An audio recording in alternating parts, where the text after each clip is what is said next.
大家好，这里是肯德说。我们今天的话题仍然是生长激素。今天我们将从营养的角度出发，看看想要提高生长激素的分泌，在营养补充方面应该如何去做。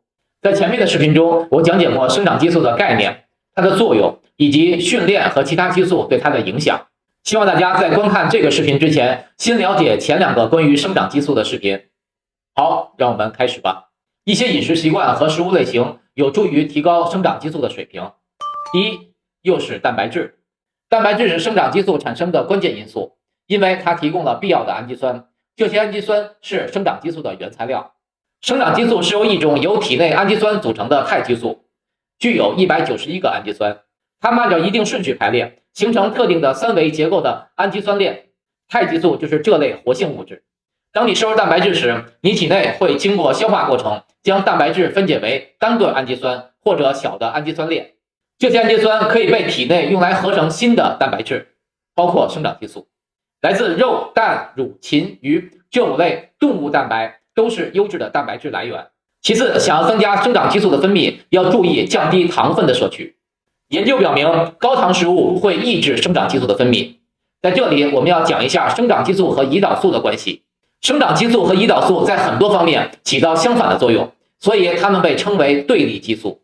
胰岛素的主要作用是降低血糖，它使身体的细胞，尤其是肌肉细胞和脂肪细胞吸收葡萄糖，并将其储存起来，供后续使用。生长激素的一个主要功能是提高血糖，它通过刺激肝脏来产生更多的葡萄糖，并降低身体细胞对胰岛素的敏感性，从而阻止细胞吸收葡萄糖。所以，当胰岛素水平增加时，例如餐后，生长激素的分泌就会被抑制，以防止血糖水平下降太快。反之，当血糖水平降低时，例如饥饿或剧烈运动后，生长激素的分泌就会增加，以帮助维持血糖在正常的范围内。这种精细的调节机制保证了身体能够在各种情况下维持适当的血糖水平，从而供应身体所需要的能量。可见，胰岛素的升高会抑制生长激素的分泌。生长激素的分泌具有昼夜节律，其中在夜间睡眠时分泌最多，而在睡眠期间，人体的血糖和胰岛素水平通常会下降，这就有助于生长激素的分泌。而如果在睡前摄入高糖食物，这可能导致血糖和胰岛素水平在夜间处于高位，从而抑制生长激素的分泌。因此你要注意，如果想提高生长激素，睡前一定要降低或禁止糖分摄入，尤其是高升糖指数的食物或者含糖饮料，这样才有可能提高生长激素的分泌水平。还有，如果你有日间小睡的习惯，在睡前也要遵循这个原则。比如你中午会午休，你可以先小睡10至15分钟，然后再去吃午饭。从提高生长激素的分泌层面出发，先吃饭后睡觉，这是个原则性的安排错误。第三，食用健康的脂肪。一些研究表明，摄入鱼油和橄榄油中的不饱和脂肪酸有助于提升生长激素水平。常见不饱和脂肪酸，例如欧米伽3脂肪酸，可以刺激生长激素的分泌，而且不饱和脂肪酸会增加生长激素释放激素的分泌。生长激素释放激素是一种大脑内的下丘脑产生的激素，它刺激脑下垂体产生生长激素。同时，健康脂肪可以帮助改善胰岛素的敏感性。通过调整胰岛素的敏感性，健康脂肪可以帮助降低胰岛素水平，从而有助于增加生长激素的分泌。最后，间歇性进食，虽然这是我不主张的方式，但是有一些研究表明，间歇性进食可能有助于提高生长激素的水平。这是因为间歇性进食可以降低胰岛素的水平，增加脂肪的氧化。生酮饮食就是这方面的范例。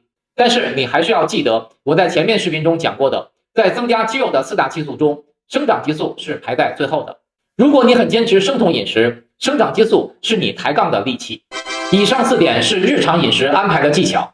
那么对于训练而言，提高生长激素的最好办法是避免在训练前和训练后补充快速吸收的碳水化合物，原因还是它们能够快速提高血糖水平。用心的小伙伴就会发现，我以前讲过，训练后应该按照简单和复合碳水化合物1:2的比例补充。是的，这就和这个观点对立起来。我个人的观点是，如果你的目标是提高生长激素，那么在训练后就应该避免食用快速吸收的碳水化合物。但是如果你在意在训练后将丢失的营养尽快补充回来，就要按照我以前推荐的比例。我个人会选择训练后补充简单加复合碳水化合物。当无法追求完美时，应该知道哪个对自己来说更重要。好，我们来总结一下今天的话题。想提高生长激素的分泌，应该补充优质的蛋白质，因为蛋白质是生长激素的原材料。降低碳水化合物，尤其是高升糖指数碳水化合物的摄取，因为糖分带来胰岛素上升，会抑制生长激素的分泌。还要选择健康脂肪、不饱和脂肪酸，例如欧米伽3脂肪酸。一些进食行为，尤其是进食碳水化合物，可以带来生长激素分泌的增加。为追求高生长激素的分泌，可以选择在训练前、训练后降低碳水化合物的补充。在这一点上见仁见智。希望今天的话题可以帮到你，谢谢大家的观看，我们下次再见。